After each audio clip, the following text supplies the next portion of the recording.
I wonder how soon Neuralink is ready to be done for human trials, because when Musk was doing Neuralink and experimenting on animals, the only thing that happened was he tortured a bunch of animals. And is it going to be here as soon like all his other projects like robo taxis, which he every year he keeps saying we're going to have robo taxis, we're going to have robo taxis, we're going to have robo taxis, and then what happens? Nothing. Do you think from that, and how excited or scary does that seem to be? And we read these headlines, obviously, about monkeys who died, as you know. What should we think about that? Yeah, actually, this is the U.S.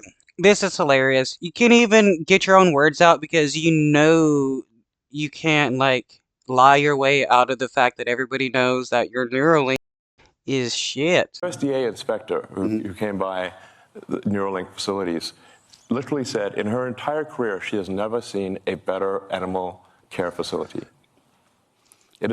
Okay, where's the proof of this? Are you just gonna say some lie and wait for all your stands to believe you on this?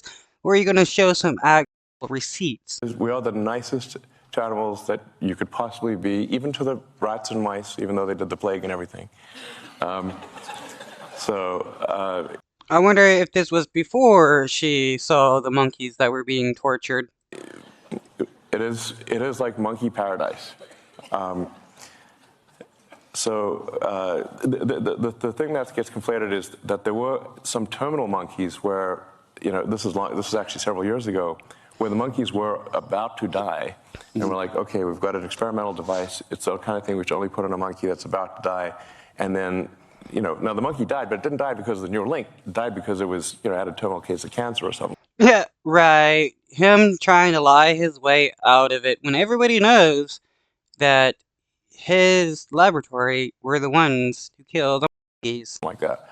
So, Neuralink has never caused the death of a monkey. It's the best, unless they're hiding something from me, it has never caused the death of a monkey. And in fact, we've now.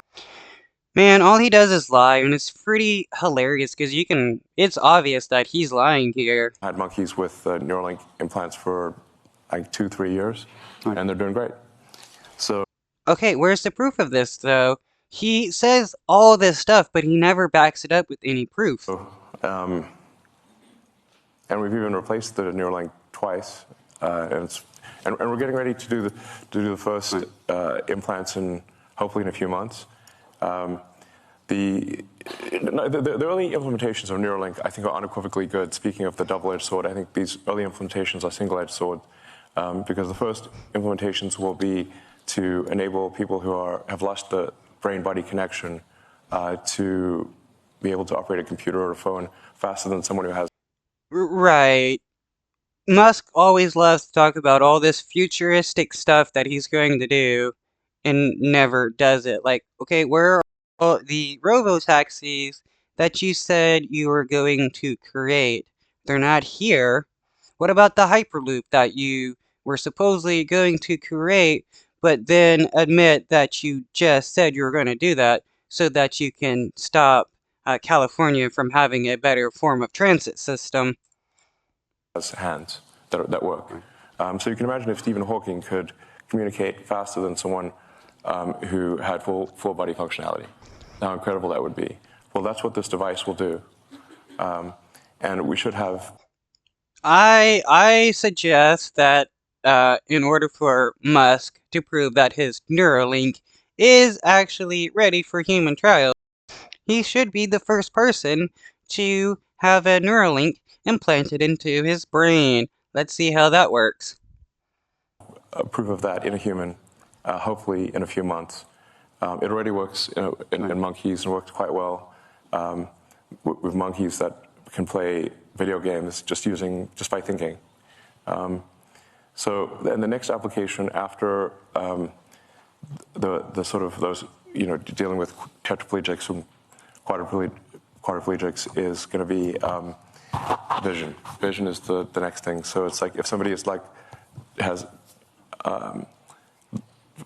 lost both eyes or the optic nerve has failed, basically where they have no possibility of having sort of some ocular correction, that will be the next thing for Neuralink is a direct vision interface.